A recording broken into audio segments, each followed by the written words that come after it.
प्रणतपाल भवाब्दिपोतं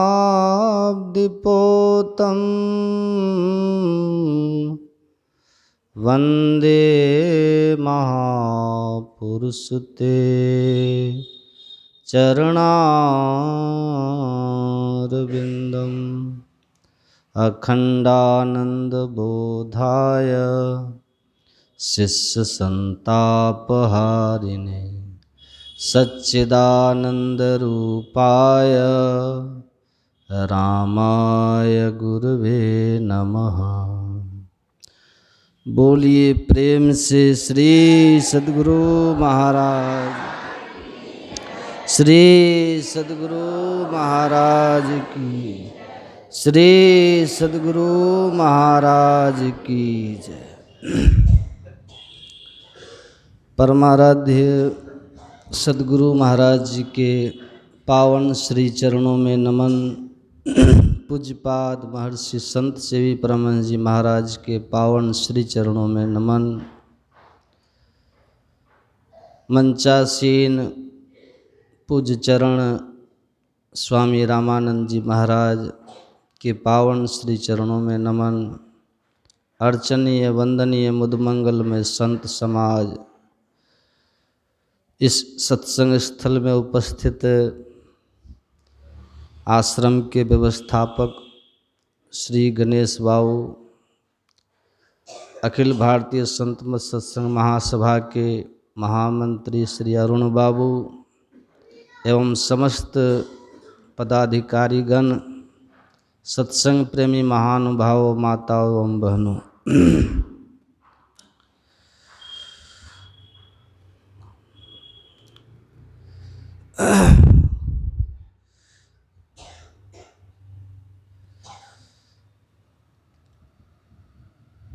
गुरु महाराज की बड़ी कृपा है।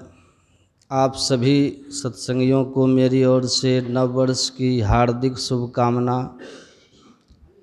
वैसे तो कहते हैं कि हमारे जो हिंदुओं का नववर्ष है वो दूसरे समय पर आता है, किंतु आज के दिन पूरा विश्व नए वर्ष के रूप में, न्यू ईयर के रूप में मनाते हैं। कोई भी वस्तु जो हमको प्रसन्नता देती है या हमारे अंदर उत्साह बढ़ती है, उसका स्वागत करना चाहिए। उस हिसाब से आप सबको नववर्ष की बहुत बहुत शुभकामना। हम अक्सर सुनते हैं कि जब लोग जाते हैं पार्टी करते हैं, क्योंकि इस साल का नए वर्ष का जो आरंभ है वो खुशी खुशी हो। ये विचार बहुत अच्छा है, पर इसके साथ साथ ये भी ध्यान रखना चाहिए कि हमारे इस वर्ष का शुभारंभ जो हो भक्ति और सत्संग से हो, अच्छे विचारों से, अध्यात्म से जुड़ा हुआ हो। ये न हो कि हम सिर्फ खाएं पिएं मौज मस्ती करें और उसी के साथ नए वर्ष में प्रवेश करें। ऐसी मान्यता है कि साल के जो आरंभ का दिन होता है, पहला दिन जो होता है, आप उस दिन जो करते हैं पूरे वर्ष आप लगभग निरंतर उसी कार्य को करते हैं। तो क्यों ना वर्ष का आरंभ अच्छे चीज़ों से किया जाए, क्यों ना वर्ष का आरंभ थोड़ा सत्संग करके, ईश्वर का नाम लेके, सत्संग ध्यान करके, या फिर साधु महात्माओं की सेवा करके, किसी वृद्धाश्रम में जाके वृद्धों की सेवा करके।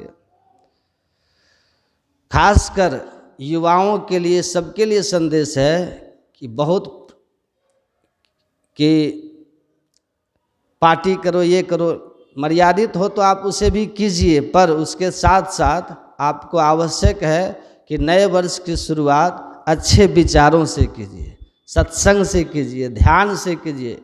नए साल के दिन पूरा परिवार बैठ के सत्संग में आइए, सत्संग सुनिए, ध्यान कीजिए और अपना कल्याण बनाइए। क्योंकि आज आप जो करेंगे वही फिर आप आगे भी करेंगे।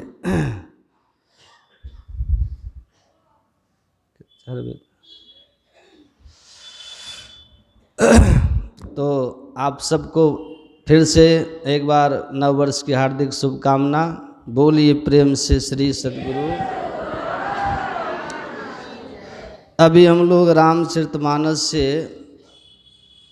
पाठ में सुना है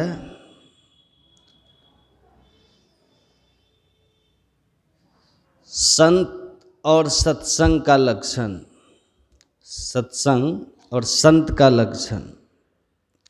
इसी विषय पर पाठ भी सुना है और उसकी व्याख्या भी पूज्य रामानंद बाबा लोगों से सुने हैं।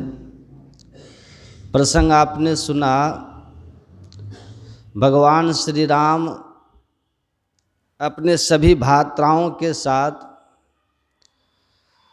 और हनुमान जी के साथ भी अपने उद्यान में सैर कर रहे हैं, मतलब टहल रहे हैं, चहलकदमी कर रहे हैं। आगे भगवान हैं, अब पीछे सब भाई हैं और हनुमान जी भी हैं। हनुमान जी भी साथ में हैं, टहल भी रहे हैं, सैर भी कर रहे हैं और तरह तरह की वार्ताएं भी हो रही है साथ साथ। अचानक उसी क्रम में आपने सुना पाठ में 4 ऋषि वहाँ आते और चारों ऋषि देखने में 5 साल के बच्चे की तरह लग रहे। चारों ऋषि आए हैं और चारों का नाम सनकादि लिखा हुआ है। अपने यहाँ कई नाम ऐसा है जो मिलता जुलता है, जैसे सनकादि, शौनक आदि, सुखदेव, ये सब मिलता जुलता नाम है, लेकिन सब अलग अलग है। सनकादि कहने का भाव ये है, सनक, सनंदन, सनातन और सनत कुमार, सनकादि, ये 4 ऋषि। और शौनक आदि कहने का भाव है शौनक जी महाराज और 88,000 ऋषि मुनि लोग, शौनकादि। और सुखदेव जी तो आप लोग जानते ही हैं, वेदव्यास जी महाराज के पुत्र, जिन्होंने परीक्षित को भागवत की कथा सुनाई थी। तो ये सब नाम सुनने में सम बराबर लगता है, एक जैसा लगता है, लेकिन ये है अलग अलग। तो यहाँ पर जब भगवान सैर कर रहे थे अपने उद्यान में, अयोध्या में, उसी समय ये सनकादि ऋषि पधारते। अन्य जो 3 भाई हैं वे पहचान नहीं सके सनकादि ऋषि को।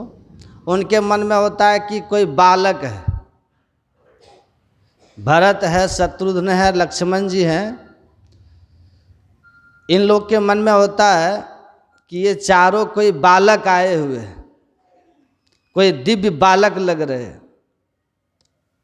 इनके मन में, इनके भीतर बहुत तरह का वहाँ चल रहा था, पर पहचान नहीं रहे कि कौन है ये।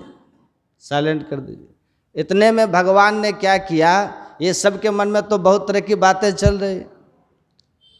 इतने में भगवान ने क्या किया, जैसे देखा कि चारों ऋषि पधारे, तो भगवान ने तत्क्षण अपने तन पर से पीतांबर उतार दिया।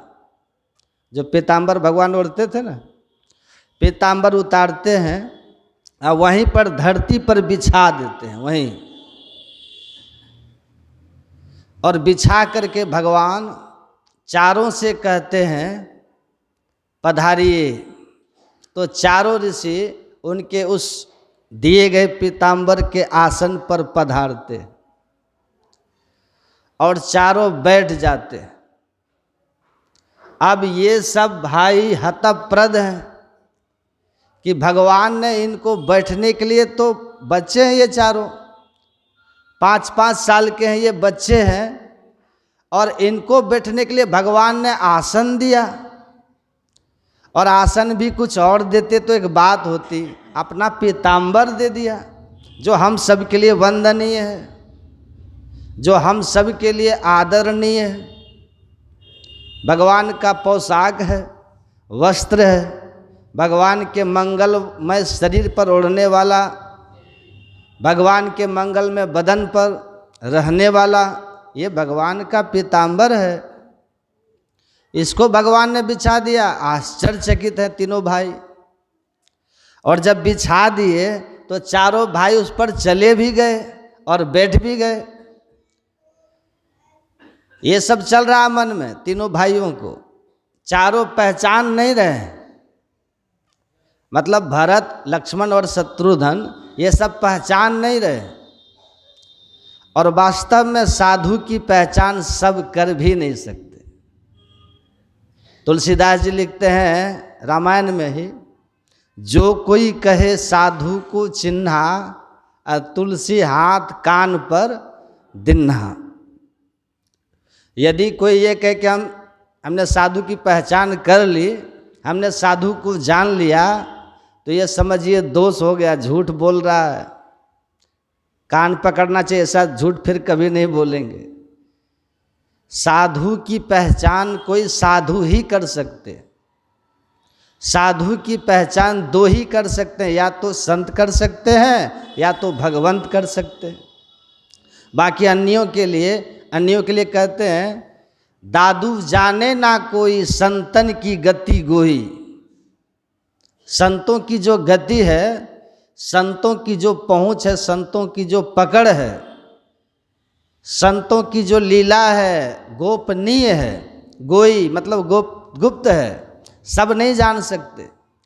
संत की गति कहाँ तक होती है? अभिगत अंत अंत अंतर पट अगम अगाध अगोई। संत सबके लिए गोई मतलब गोपनीय है, गुप्त है। संत के लिए सब कुछ अगोई। संत सबके लिए गोई हैं और संत के लिए दुनिया का सब अगोई है। कारण क्या है? कारण यही है कि संत की गति वहाँ तक होती है, संत वहाँ तक जाते हैं जिससे आगे रास्ता ही नहीं बचता, जिससे आगे कुछ है ही नहीं, जिससे आगे जहाँ जाकर के सब कुछ समाप्त हो जाता है। सुने होंगे आप लोग, संत कहते हैं, सुने ना, अभिगत अंत अंत अंतर पट। तीन बार आया ना, अंत अंत अंतर पट, 3 बार। इसका मतलब क्या हुआ? आप पर्दा कितना है जानते हैं हम लोग के अंदर? पर्दा भी 3 ही है। अंधकार का पर्दा है, प्रकाश का पर्दा और शब्द का पर्दा। 3 पर्दे हैं। तो जो संत होते हैं तीनों पर्दों को पार किए हुए रहते हैं। अंधकार को पार करके प्रकाश में रहते हैं, अब प्रकाश को पार करके शब्द में रहते हैं, आज शब्द भी पर्दा है तो उनको भी पार कर जाते हैं, उधर निःशब्द है। इससे बड़ा कोई पद है ही नहीं और इससे आगे कोई जा सकता ही नहीं। तो जितनी दूरियां हैं संसार की, सब इसी के भीतर है। जितनी गति कोई कर सकता संसार में, सब इसी के भीतर। संत पूर्ण कर चुके होते हैं, उनकी गति पूर्ण हो गई होती है। अब उनको कहीं चलना फिरना बाकी नहीं रहता, पूर्ण गति कर लेते हैं, वो पहुंच जाते हैं। दादू जाने ना कोई संतन की गति गोई, अभिगत अंत अंत अंतर पट अगम अगाध अगोई। सुन्नी सुन्न सुन्न के पारा, अगुण सगुण नहीं दोई। ये 3 शून्य के जो परे चले जाते हैं उनके लिए सगुण निर्गुण सब एक हो जाता है, वही कहलाते हैं संत। ऐसे जो संत हैं उस सब के लिए जानने लायक, सब इनको जान नहीं सकते। ये संत का चरित्र है। भगवान आप बनेंगे कि नहीं ये तो बाद की बात है, लेकिन संत तो सबको बनना ही पड़ेगा। आज बने कि कल बने, संत सबको बनना है। इसमें किसी को दुविधा नहीं रखनी चाहिए। अगर जल्दी बन गए तो ठीक ठाक है, और देर से बनेंगे तो थोड़ा खतरा है।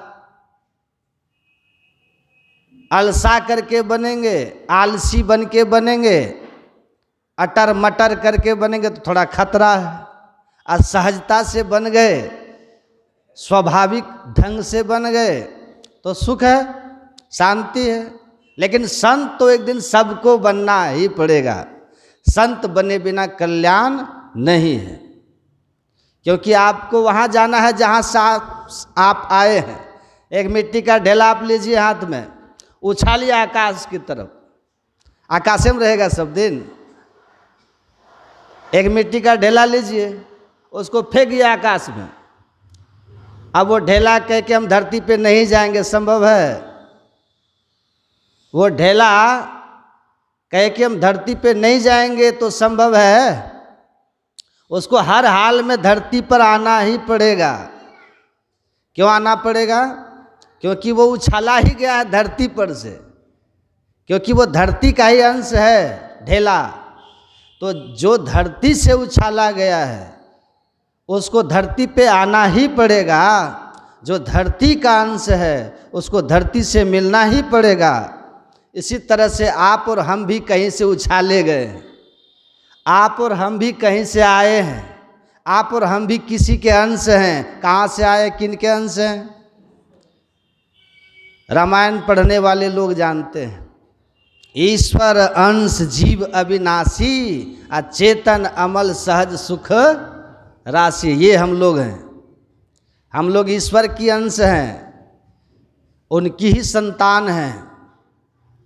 इसी को हमारे गुरु महाराज जी कहते हैं पदावली में, करहु अनुग्रह प्रीतम साहब, और आगे क्या, तुम अंशक मैं अंश हो, तुम सूरज मैं किरण तुम्हारी, तुम वंशक मैं वंश हो।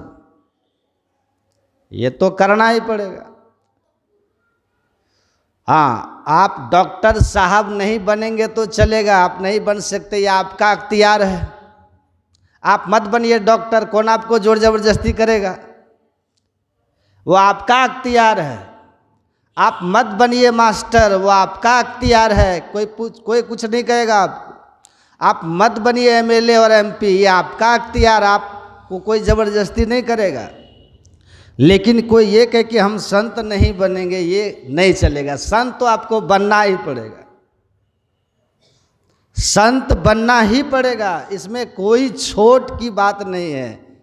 ये आपकी अख्तियार का भी नहीं कि हम नहीं बनेंगे, बनना ही पड़ेगा। सहजता से बनिएगा तो जल्दी बन जाइएगा, और नहीं बनिएगा तो 2-4 बार 84 का चक्कर लगाइएगा, फिर आपको कीड़ा मकोड़ा बनिए, फिर मन ठंडा होगा, तब बनिएगा। बनना तो पड़ेगा ही। विवेकानंद जी महाराज कहते थे, आज जो चींटी है ना, एक दिन वो भी मुक्त होकर के रहेंगे। मतलब चींटी को भी संत बनना पड़ेगा। मुक्त पुरुष का नाम संत है, आत्मारामी का ही नाम संत है, ब्रह्मविद का ही नाम संत है। संत सबको बनना पड़ेगा। इसलिए जो हमको बनना ही पड़ेगा, उसके लिए हम पीछे क्यों हटे? उसके लिए तो लग जाना चाहिए। ढेला बोले कि हम धरती पे नहीं जाएंगे, तो यह संभव है, उसको आना ही पड़ेगा ढेला को, तो सहजता से आ जाओ। ऐसे ही हमको संत बनना ही पड़ेगा, और संत बनना ही पड़ेगा का भाव ये है कि हमको ईश्वर का दर्शन करना ही पड़ेगा, हमको मोक्ष पाना ही होगा। हम मास्टर डॉक्टर इंजीनियर बने ना बने कोई मायने खास नहीं रखता। हम दुनिया के बड़े बड़े पदों को पाए या ना पाए, ये कोई खास मायने नहीं रखता है। हम और भी कुछ बने या ना बने कोई खास मायने नहीं रखता। लेकिन संत तो हमको बनना ही पड़ेगा। इसीलिए संत बनने की किसी को आलस नहीं करनी चाहिए। और संत का कोई भेष होता है क्या? संत का भेष होता है? हमारे बाबा साहब जो हमारे सदगुरु महाराज जी के गुरु थे, कौन सा कपड़ा पहनते थे? काला पहनते थे। और वो जो थे संत तुलसी साहब, वो क्या पहनते थे जानते हैं? वो मल्टी कलर, जो रंग उनको मिल जाता उसी को सिल देते थे। लाल भी होता था, काला भी होता था, हरा, पीला, नीला, जो जो रंग मिला सबको सिल करके पहन लिए। ये कौन सा भेष है बताइए? कबीर साहब किस भेष में रहते थे? सफ़ेद, देखिए उनका भेष सफ़ेद आपको दिखेगा। गुरु नानक साहब किस भेष में रहते थे? उनका ना सफ़ेद है ना गेरुआ है, बीच का रंग उनका देखिए। तो भेष मतलब नहीं कि भेष बना लेंगे तो हम हो जाएंगे। ये तो भेष अलग अलग है, जिनको जैसा भेष अच्छा लगता है, वो रुचता है, वो पहन लेते हैं, वो ठीक है। लेकिन संत किसी भी भेष में हो सकते हैं। इसलिए कहते हैं, एक कवि ने बड़ा अच्छा कहा, भेष कैसा भी हो पर जिसके ऊंचे ख्याल है, दीन बाहर से दिखे पर भीतर से मालो माल है। कोई कहता भिक्षु है, कोई कहता कंगाल है, पर गुदड़ी पहने हुए गुदड़ी का लाल है। भेष से किसी की पहचान नहीं कर सकते आप। हाँ, जिसका मतलब ये नहीं कि भेष का महत्व नहीं है, सो बात भी नहीं। भेष का भी महत्व अपनी जगह है। अब भेष का भी महत्व है। कितने वकील साहब होंगे, कितने डॉक्टर साहब होंगे, तो अपने अपने भेष में यहाँ आए होंगे। अब कोई पेंट कोट पेंट में करके आ जाते हैं तो वो अपने ड्रेस में रहते हैं, वो साज भेष में रहते हैं। और वही जब वहाँ जाएंगे कोर्ट में, उसी भेष में जाएंगे, तो जज साहब बस करने देंगे फुल पेंट शर्ट में? कहेंगे नहीं साहब, आप पहले जाइए, अपना भेष बदलिए, वकील का जो भेष है वो भेष पहनिए और आकर के तब बहस कीजिए। इस भेष में बहस करना चाहेंगे, थोड़ा ऑब्जेक्शन वो कर सकते हैं। तो भेष का महत्व हो गया कि नहीं? भेष का महत्व भी होता है। अभी यहाँ बैठे हम लोग, एक जगह घटना हुई थी, एक जगह सत्संग चल रहा था, तो गोड्डा में सत्संग हो रहा था, तो कोरोना का समय था। एक व्यक्ति आ गया और वो जो पहना जो था, हाफ पैंट था और टी शर्ट पहना था, फौजी का ड्रेस लग रहा था ड्रेस। तो वो आ गया, कहा कि हम फौजी हैं। एक तो शंभू बाबा वो प्रवचन कर रहे थे उस समय, उनसे सट करके खड़े हो गए और उनको सीधे अनाप शनाप बोलने लगे। अब सब टुक टुक देख रही है क्या हो रहा है। अब सब डर इसीलिए गए कि ये फौजी है, ये कोई पुलिस है, ये पुलिस है। लॉकडाउन चल रहा था, कोरोना का कहर था, उसी में आके कहता आप लोगों ने मास्क क्यों नहीं पहना, ऐसे क्यों बैठे हैं। अब हम लोग सब घबरा गए थोड़ी देर के लिए। बात तो कहना ठीक ही है, मास्क नहीं पहने हैं, कहा कि अब सबको अरेस्ट करेंगे हम लोग। कि बाबा चलिए सब नीचे, सब बाबा लोग सबको ले चलेंगे। और नीचे स्टाफ सब था, उसको 2-4 झापड़ लापड़ भी दे दिया, तो 2-4 को मार भी दिया। अब सब घबरा गए, अब क्या होगा। और सत्संग को बीच में ही स्थगित करना पड़ा, आरती करनी पड़ी। कोहराम मचा दिया, लगभग 10 से 15 मिनट वहाँ रहा होगा और परेशान कर दिया सबको। अब बाद में पता चला वो फौजी उजी कुछ नहीं था, वो लोग सब वहाँ के शराबी जुआरी कबाबी सब थे, और आकर के खामखा सबको परेशान करके चले गए। बाद में फिर सब आकर के क्षमा मांगा कि अब जो हुआ गांव वाले सब अब माफ़ कीजिए, तो उनको फिर क्षमा दिया गया। तो ये देख रहे हैं ना। अब वो जो थोड़ा सा जो पहन लिया था, उसका जो ड्रेस जो था, वो सबको हो गया कि पुलिस ही है। और उस दिन बड़े बड़े लोग थे वहाँ, बड़े बड़े लोग थे, सब अवाक हो गए थोड़ी देर के लिए, सब परेशान हो गए। तो देखिए भेष का कैसा महत्व होता है। तो भेष का भी महत्व अपनी जगह पे है, उसको नकारा भी नहीं जा सकता। लेकिन भेष ही सब कुछ है, तब गलत पड़ जाइएगा। तब गलत में हम लोग, रावण किस भेष में सीता का हरण किया था बताइए? साधु का भेष बना के हरण किया था। कालनेमी ने हनुमान जी को किस भेष में ठगा था? ठग नहीं सका था, पर प्रयास किया था। कालनेमी साधु बन करके, और ऐसा वैसा साधु नहीं, इतना भव्य दिव्य आश्रम बना के बैठा था। उधर हवन गृह है, उधर पूजा गृह है, उधर वो भवन बना, उधर हवन हो रहा, उधर कीर्तन चल रहा है, उधर गायें बंधी है, उधर ब्रह्मचारी घूम रहे हैं, उधर ब्रह्मचारिणी घूम रही हैं। क्या दिव्य भव्य आश्रम बना करके वहाँ पर बैठा था कालनेमी। ऊपर से जा रहे थे हनुमान जी, संजीवनी लाने जा रहे थे, और नीचे में वो हनुमान जी को जब देखा कि कहने लगा, जाना है तुझे दूर बटोही, कर ले रेन बसेरा रे। आज सब कहानी कहा कि मुझे सब पता है। वहाँ लक्ष्मण को शक्ति बाण लगा है, लक्ष्मण को शक्ति बाण लगा है, और तुम संजीवनी के लिए जा रहे हो। सूर्योदय के पहले तुझे वापस भी आना है। अब इतनी इतनी बातें उसने कही कि हनुमान जी को लगा ये तो त्रिकालदर्शी महात्मा है, ये तो भूत वर्तमान भविष्य तीनों को जानता है। आश्चर्य हो गया हनुमान जी को। कहा कि चलो थोड़ा दर्शन कर ही लेते हैं, थोड़ा दर्शन कर ही लेते, फिर आगे बढ़ेंगे। वहाँ जब गए, अब देखिए हनुमान जी को यहाँ तक हो गया, हनुमान जी कहते हैं आज इनसे हम दीक्षा ही ले लेंगे। हाँ, इतने प्रभावित हुए हनुमान जी, कहा आज हम दीक्षा भी ले लेंगे इनसे। अब इससे बड़ा प्रभाव और क्या हो सकता है? कौन? हनुमान जी। देखिए, इसलिए यहाँ हनुमान जी, यहाँ भी हनुमान जी खड़े हैं। देखे ना, भगवान जब सैर कर रहे थे तीनों भाई के साथ में, हनुमान जी भी हैं, हनुमान जी भी यहाँ हैं। पर हनुमान जी वो चारों को देख रहे हैं, कुछ बोल नहीं रहे। क्या पता वही हो जो कोई कहे साधु को चिन्ना तुलसी हाथ। हनुमान जी इतने प्रभावित हो गए हैं हनुमान जी कि दीक्षा के लिए उनसे तैयार हो गए। कहा गुरुदेव कृपा कीजिए, अब तक मैं नुगरा हूँ, दीक्षा भी दे दीजिए। तो कालनेमी कहता ठीक है, पहले स्नान करके आओ। कहानी तो सब जानते ही होंगे, वहाँ मकड़ी मिलती है, मगरमच्छ, उसको मारा है। उसने कहा कि ये कोई संत नहीं है, ये कोई गुरु नहीं है, ये गुरु घंटाल है, ये कोई संत नहीं है।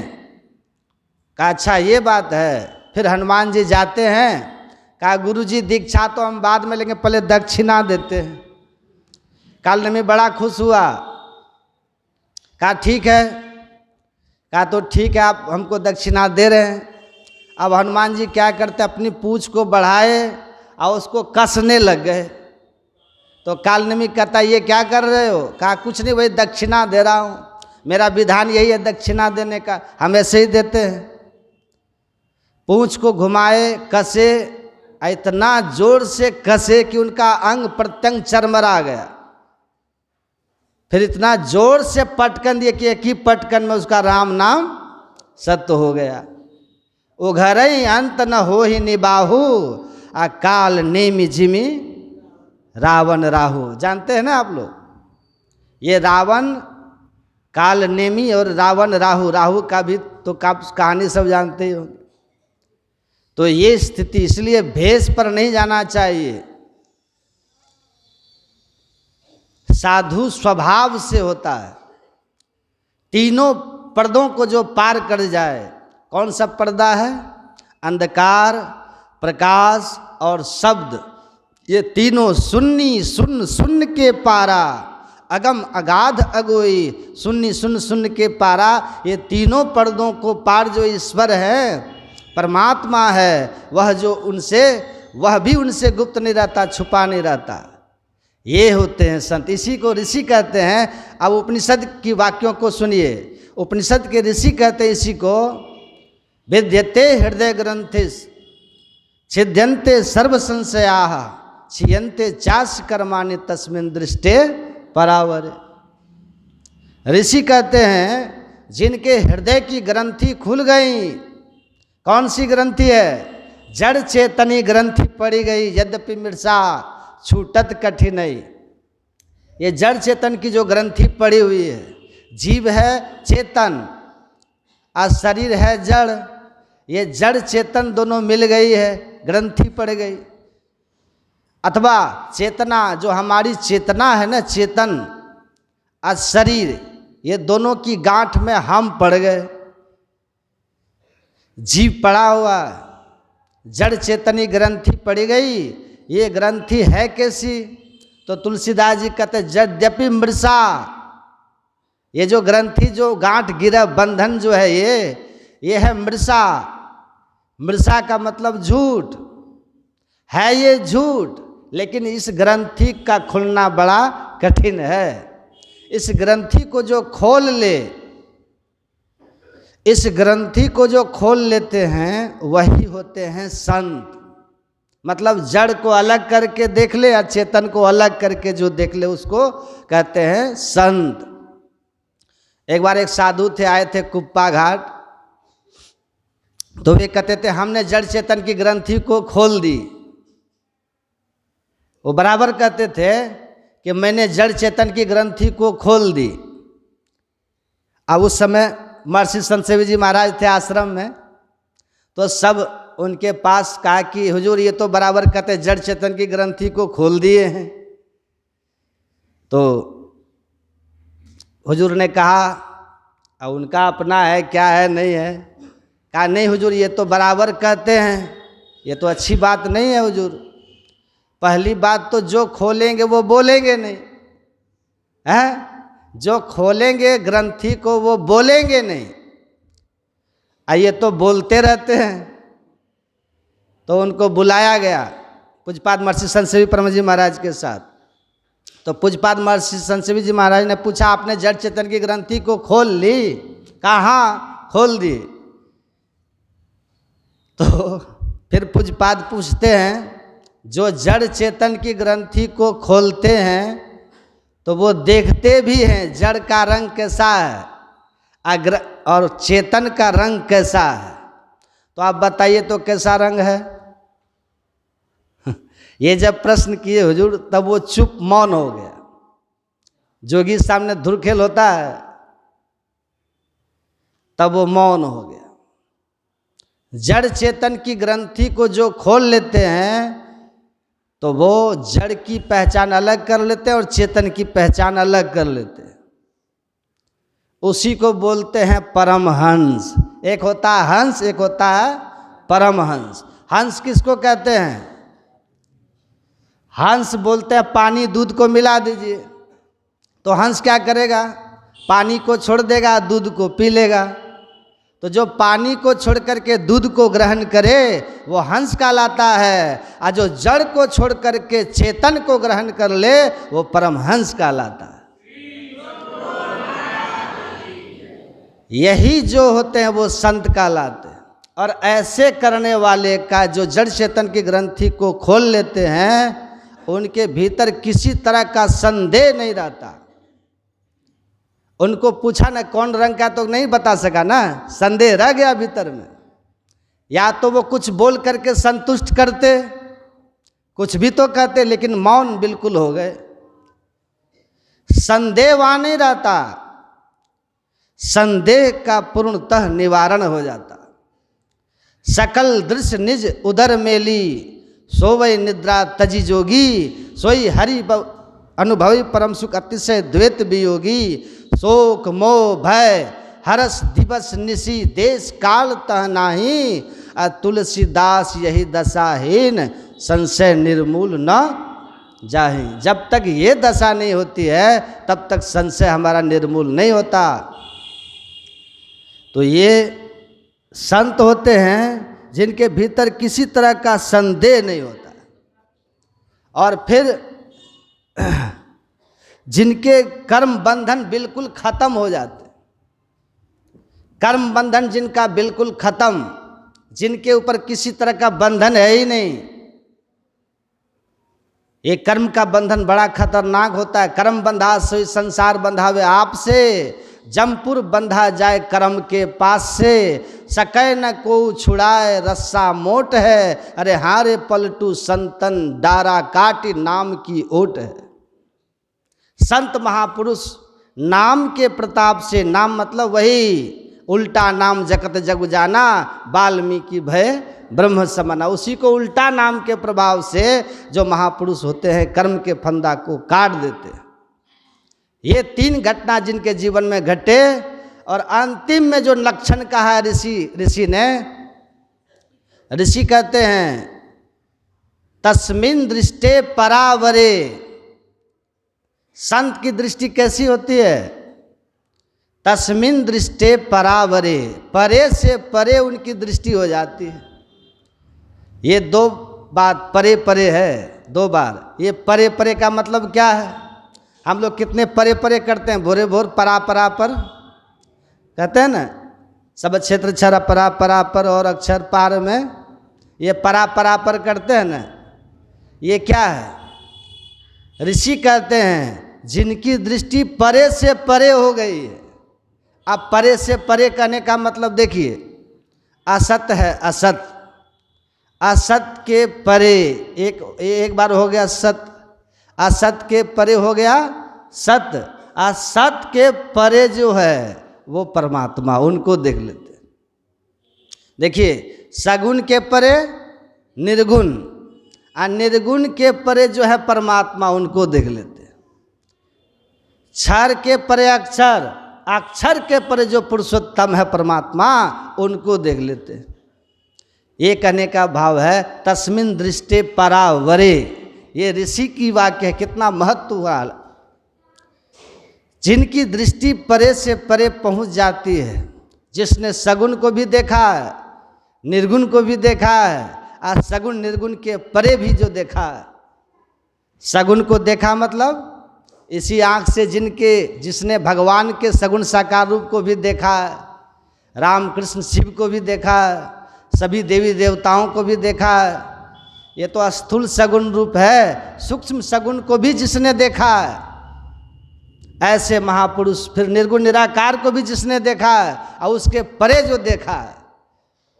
इसलिए कबीर साहब कहते हैं सरगुण की सेवा करूं, निर्गुण का करूं ज्ञान, और सरगुण निर्गुण के परे तहें हमारा ध्यान। यह है संत का लक्षण।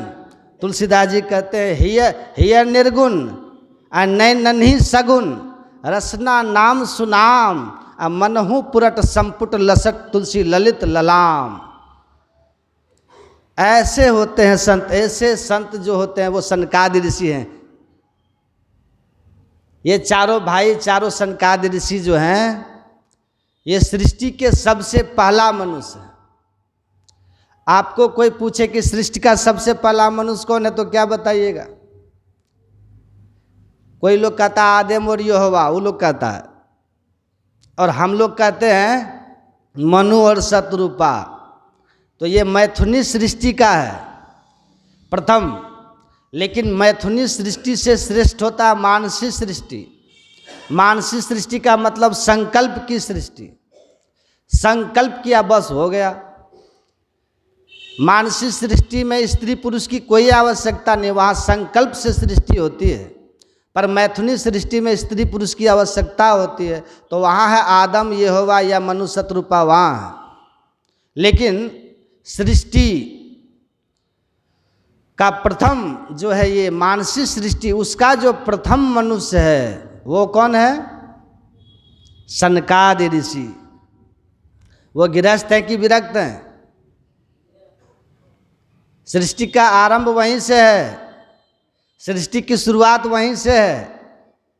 मानसी सृष्टि की शुरुआत है विरक्त से, और ये मैथुनी की शुरुआत है गृहस्थ से। ये मनु शतरूपा, इनकी 5 संतान हैं। कौन सब है? 2 पुत्र है, 3 पुत्रियां हैं। आकुति, देवहूति, प्रसूति 3 पुत्रियां हैं। उत्तानपाद और प्रियव्रत ये 2 पुत्र हैं। पर सनकादि ऋषि को कोई संतान नहीं। उनको ब्रह्मा जी ने कहा कि जैसे मैंने तुझे बनाया ऐसे तुम भी सृष्टि का विस्तार करो। तो सनकादि ऋषि ने कहा कि पिताजी, ये हम मकर जाल में फंसने वाले नहीं हैं। मकर जाल आपने देखा क्या होता है? मकर जाल में उसी में फंस के मर जाता है। कहा हमसे ये सब नहीं होगा। तो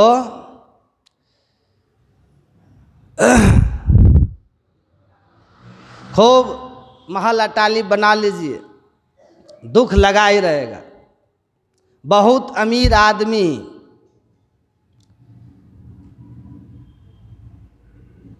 कोई हो और उनसे थोड़ा पूछिए कि आप सुखी हैं, पूछिएगा कि आप सुखी हैं, 10 दुख ऐसा ऐसा गिनाएगा कि आपको महसूस होगा कि उससे अच्छा हम हैं।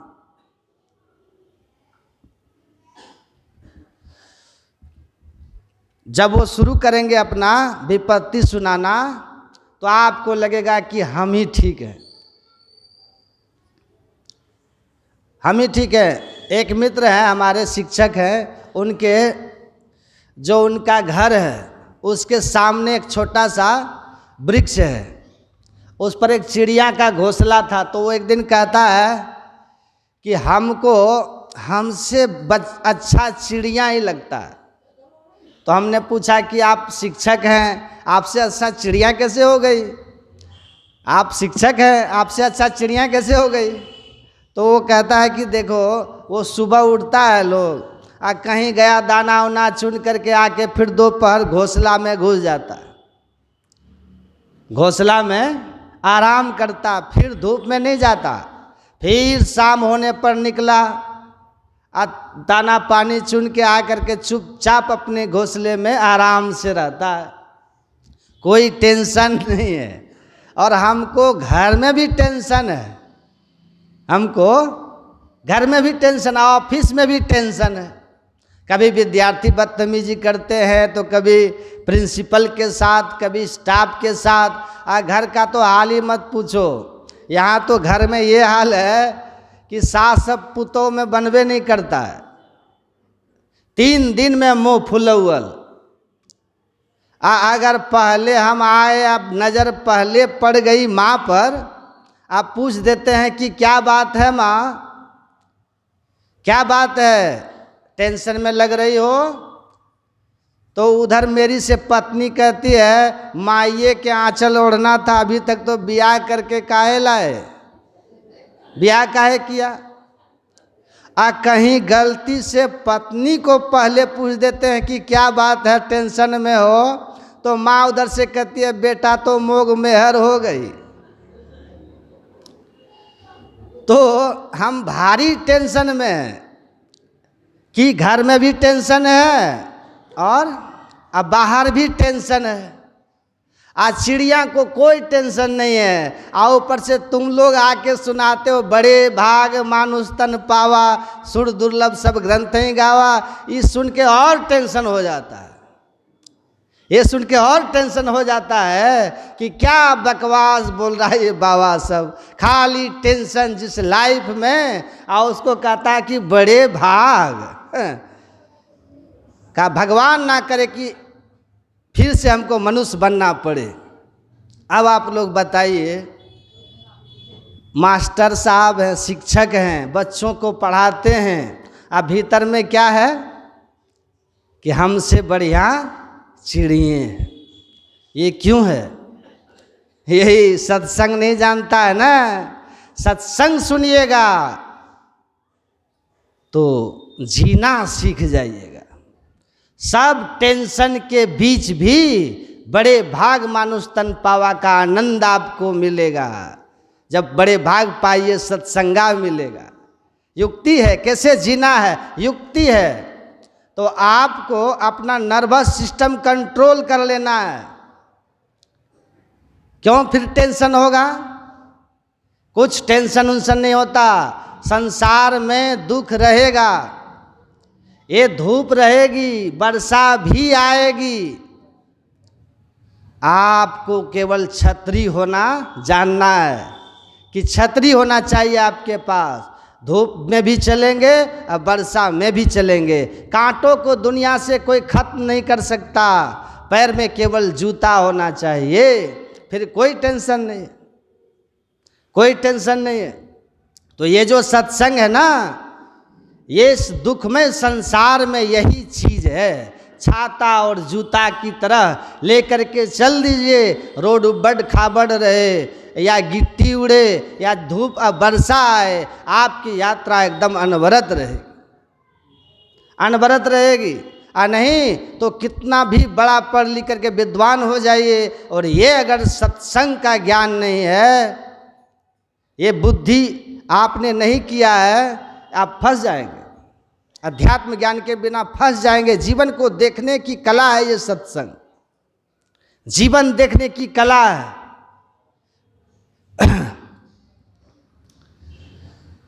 खूब पैसा कमाएं, सुंदर मकान हो, गाड़ी हो, आज्ञाकारी सुंदर पत्नी हो।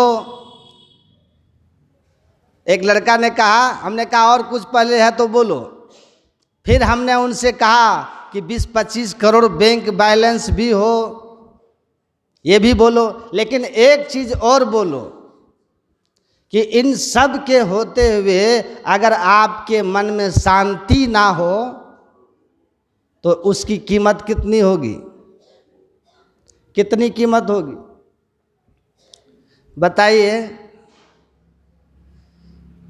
मन की शांति अगर नहीं हो, आप अशांत हैं, बेचैन हैं, व्याकुल हैं, तो उन सब का कोई कीमत नहीं है, कुछ अच्छा नहीं लगता। जब मन अशांत हो जाता है ना, तो ना आपके बच्चे अच्छे लगने लगेंगे, ना घर अच्छा लगने लगेगा, ना धन अच्छा लगने लगेगा। मन करेगा कहाँ जाए, क्या करें, मर जाएं।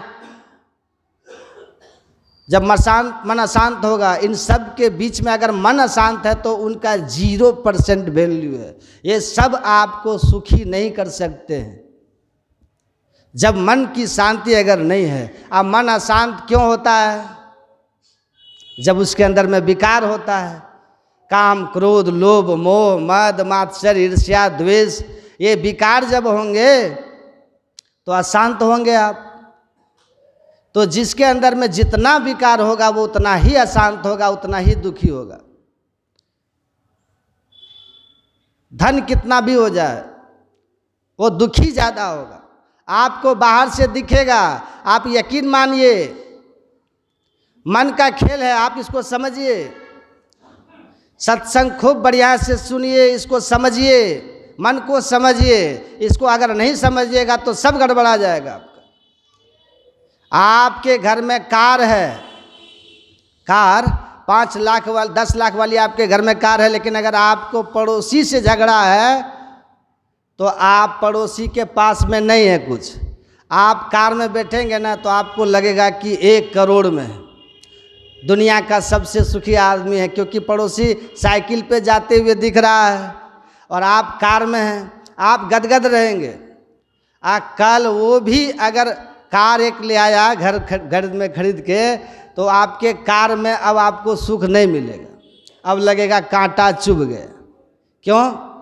कहीं वो भी आप ही के जैसा कार ले लिया आपसे बढ़िया, तब तो आफत हो जाएगा, तब फिर आफत हो जाता है।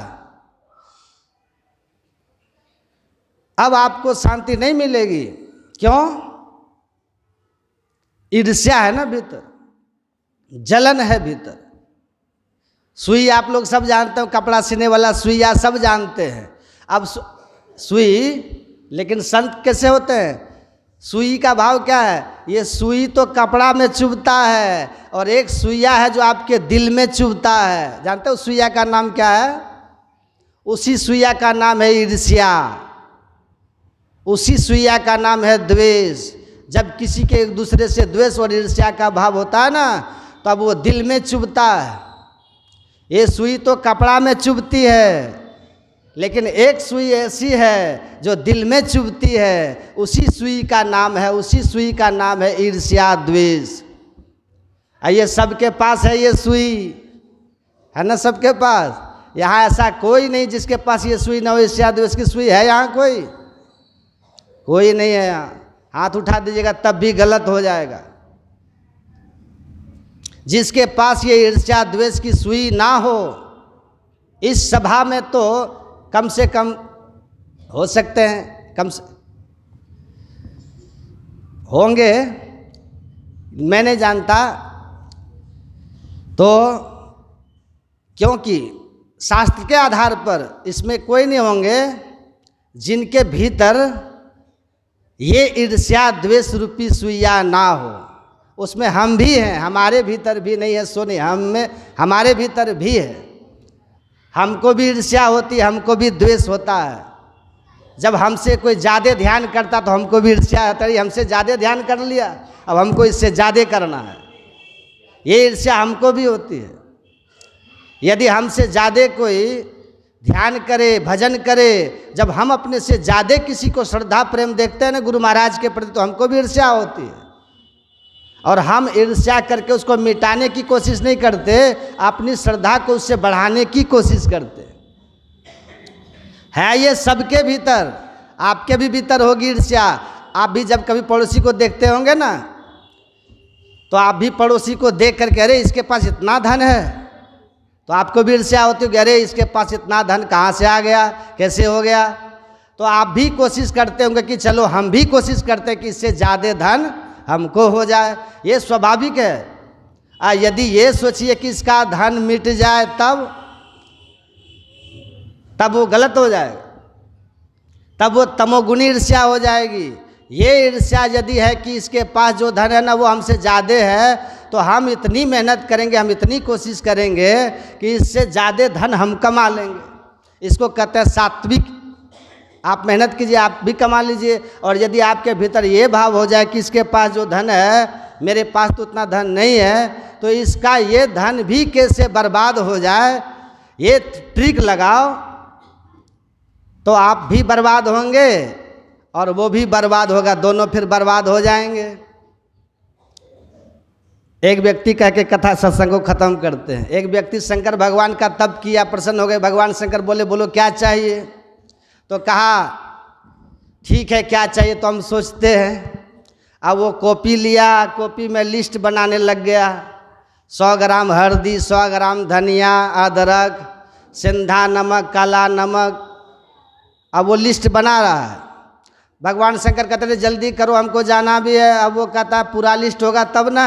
लिस्ट बनाते बनाते कई पेज भर गया, कई पन्ना उसका भर गया। भगवान शंकर ने देखा कैसा लोभी आदमी है ये, इतना इतना लिस्ट बना लिया फिर भी लिख ही रहा है। तब भी लिखते ही चला जा रहा है, कितना पेज भर दिया।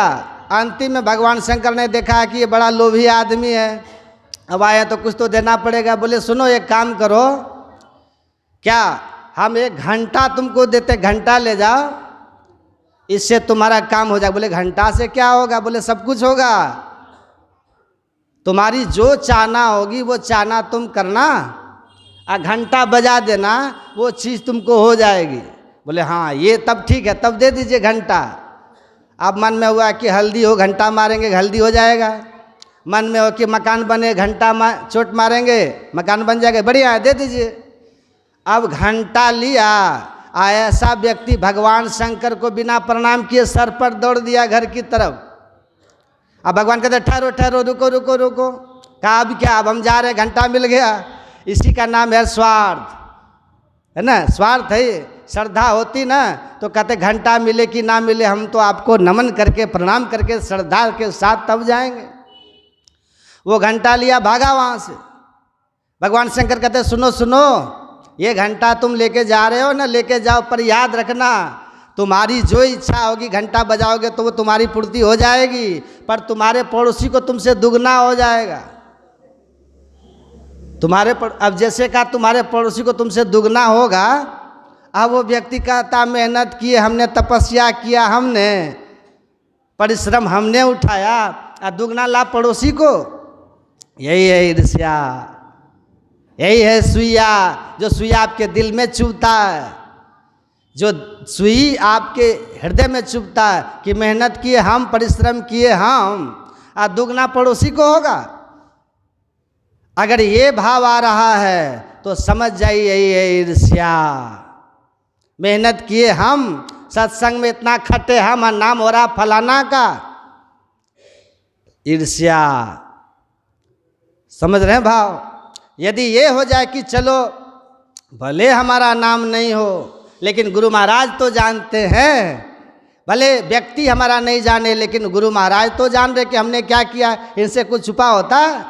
सब जान रहे हैं। इतना संतोष करके तब अगर दूसरे का नाम जय जयकार करे उसको बोलते हैं स्नेह सुहार्द। वहाँ तो फिर प्रेम की बाढ़ आ जाती है।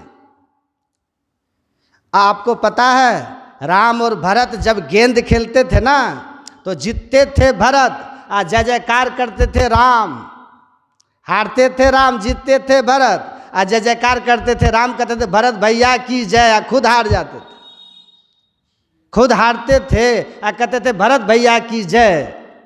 इसको बोलते हैं राम राज। और यदि ये मन में हो कि हम मेहनत किए, हम परिश्रम किए, हम इतना दौड़ भाग सब कुछ किए, हम नाम फलाना का हो रहा है, तब समझ जाइए वहाँ कुछ इलाज की ज़रूरत है। इस व्यक्ति के मन में होता मेहनत किए हम, परिश्रम किए हम, और लाभ पड़ोसी को दुगना पड़ोसी को होगा, ये कैसे संभव है। वो घंटा लेके गया, महीनों बाद गया था घर, पत्नी ने पूछा कुछ लाए, कहाँ लाया, क्या लाए, घंटा लाया। घंटे से पेट भरेगा? कहा देवी बड़ा चमत्कारिक है। क्या चमत्कार है? घंटा बजाओ जो इच्छा हो जाए। कहा तो जल्दी बजाइए, घर टूट गया है, कपड़ा फट गया है, अन्न की व्यवस्था घर में नहीं है, तो आप जल्दी से बजाइए और पूरा कीजिए सब कुछ।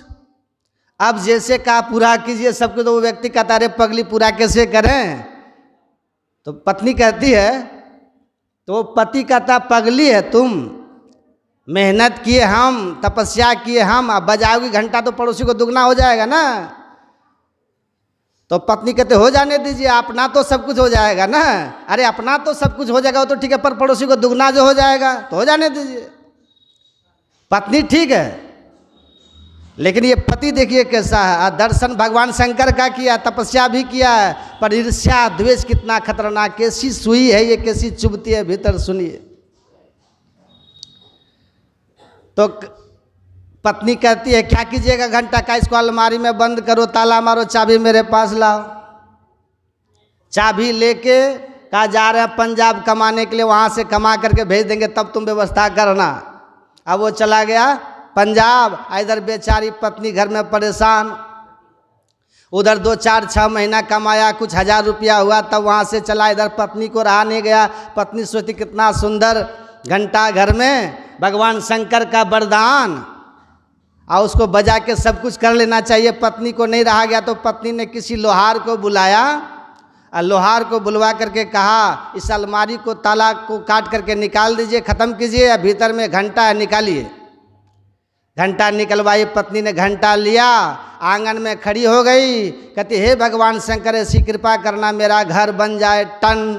अब मारा, घंटा पर चोट जैसे मारती हैं, बस सुंदर सा घर उसके दरवाजे पर बन करके तैयार है। पूरे गांव में सबके यहाँ 2-2 घर बन के तैयार हो गया, डबल होने का था। हे भगवान शंकर ऐसी कृपा करना एक मीठा जल वाला कुआं भी हो जाए। मार दिया चोट, कुआं भी मीठा जल वाला हो गया। अब पूरे गांव में सबके दरवाजे पर 2-2 कुआं हो गया मीठा जल वाला। अब जो जो इसने याचना करी इसको पूरा हुआ। अब पूरे गांव में सबके यहाँ डबल हो गया। अब पूरे गांव में राम राज हो गया। अब सब कहता वाह वो बेचारा कितना बढ़िया भला आदमी था, मेहनत उसने अकेले किया, तप उसने अकेले किया, और देखो पूरे गांव में राम राज हो गया। यहाँ न किसी को रहने की दिक्कत, न पानी पीने की दिक्कत, न खाने की दिक्कत, यहाँ न किसी को वस्त्रों का अभाव, सब कितना सुख सुविधाओं का जीवन जी रहा है। अब बड़े खुश है, पूरे गांव में राम राज, सब खुश है। उधर से वो व्यक्ति जब कुछ कमा करके चला घर की तरफ पंजाब से, जैसे घर के पास वो झल्लू आया तो उसके मन में होता रहे यहाँ तो पहले झुग्गी झोपड़ी थी, जहाँ पहले झुग्गी झोपड़ी थी वहाँ ये बिल्डिंग खड़ा कैसे हो गया। पूरा गांव में जिधर देखते बिल्डिंग ही बिल्डिंग दिखाई पड़ रहा है। अब वो सोचता लगता है दाल में कुछ काला है। जैसे अपने घर में गया, उधर से पत्नी दौड़ कर आई, ये अब पति पूछता है कि ये सब क्या है, बजा दी क्या? पत्नी कहती है हाँ बजा दिए। कह चौपट कर दी। मेहनत हमने, परिश्रम हमने, तपस्या हमने, अब पूरे गांव को तूने सब कुछ दे दिया।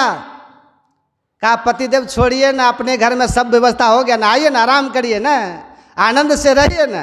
अरे आनंद से कैसे रहेंगे, तुमने सबको सुखी कर दिया। इसी का नाम है ईर्ष्या, यही है सुइया। चुभ रहा है ना, यही सुइया है। कहा तू क्या करेगा? घंटा लाओ। घंटा लाई। अब ये व्यक्ति घंटा लिया और घंटा लेके आंगन में खड़ा हो गया। कहता हे भगवान शंकर, ऐसी कृपा करना मेरी एक आंख फूट जाए। टन मार दिया चोट। एक आंख तो उसकी फूटी और पूरे गांव में सबकी दोनों आंख फूट गई, सब अंधा हो गया। एक व्यक्ति का ईर्ष्या देखे कि सुइया है।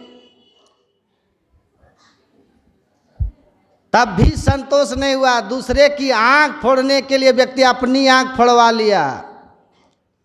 कैसी ईर्ष्या, कैसी सुइया है ये देखिए। तब भी संतोष नहीं हुआ, फिर वो घंटा लिया। कहता हे भगवान शंकर, ऐसी कृपा करना मेरा एक हाथ भी कट जाए। मारा चोट, एक उसका हाथ कटा, पूरे गांव में सबका दोनों हाथ कट गया। तब भी संतोष नहीं हुआ, फिर लिया घंटा। हे भगवान शंकर, ऐसी कृपा करना मेरे दरवाजे पे जो कुआं है ना वो नाढ़ा हो जाए, मतलब वो ऊपर का दीवार झड़ जाए। अब महाराज जैसे चोट, उसके दरवाजे पर एक तो एक ही कुआं था ना, नाढ़ा हो गया। अब पूरे गांव में सबके दरवाजे पर दो दो नाढ़ा कुआं। अब न किसी को हाथ है बेचारे को, न किसी को आँख है, किसी को नहीं। पूरा गांव सूरदास का गांव हो गया, पूरा गांव लुल्ला का गांव हो गया। आज सबके दरवाजे पर दो दो नाढ़ा कुआं। नाढ़ा कुआं आप समझ रहे हैं? इधर नाढ़ा कुआं बहुत अब नहीं है, उधर पहले होता था। नाढ़ा कुआं भाषा है देहात की। आज सबके दरवाजे पर दो दो नाढ़ा कुआं है, न किसी को हाथ है न किसी को आँख है। अब जो जिधर जाते सब केला के थम के तरह धम धम कुआं में गिर रहा है। पूरा कुआं लाशों से भर गया सबका। और जहाँ राम राज था वो शमशान में बदल गया। यही है ईर्ष्या। विचार कीजिए, ये ईर्ष्या जिनके भीतर नहीं हो उसी का नाम, ये ईर्ष्या जिसके भीतर नहीं है। कृष्ण भगवान की उद्घोषणा गीता का 7वां अध्याय, इच्छा द्वेष समत्विने द्वंद्व मोहे न भारत सम्मोहम सर्वभूतानि सर्गे यान्ति परम तप। ऐसा कोई प्राणी नहीं जिसके भीतर ये भावना ना हो, ईर्ष्या द्वेष की भावना ना हो। यही तो ईर्ष्या है। भगवान कहते हैं जब तक ये ईर्ष्या द्वेष की भावना भीतर में रहेगी तब तक भजन नहीं होगा। तब ये शाम त्वंतगतम पापा नाम जन नाम पुण्य कर्म नाम ते द्वंद्व मोह निर्मुक्ता भजन्ते माम दृढ़व्रता। इन सभी इच्छा द्वेष से जो रहित हो जाता है, भगवान कहते हैं पुण्य कर्म करते करते तब जो मेरा भजन करता तब उससे भजन होता है। ऐसे व्यक्ति का ही नाम होता है संत। संत इसी वृत्ति का नाम है संत। संत वृत्ति होती है। तो ऐसा संत लोग कहते हैं। अब परमात्मा कैसे मिलेंगे? तो परमात्मा भक्ति से मिलेंगे। इसीलिए क्या कीजिए? परमात्मा की भक्ति कीजिए, सत्संग कीजिए, ध्यान कीजिए। और मैं भगवान से प्रार्थना करता हूँ, गुरु महाराज से प्रार्थना करता हूँ, जितने भी सत्संगी लोग हैं सब के लिए नव वर्ष बहुत बहुत मंगलमय हो, यश प्रदान करने वाली हो, लाभ देने वाली हो, बच्चों को सक्सेस करने वाली हो। आप लोगों के काम खूब बढ़े और आपका मानव बुद्धि चेतना ईश्वर के चरणों में लग जाए। यही प्रार्थना मैं सबके लिए करता हूँ गुरु महाराज से। कोई भी निराश न हो, सब सफल हों, सबके जीवन में आनंद हो। Happy new year all of you. बोलिए श्री सद्गुरु।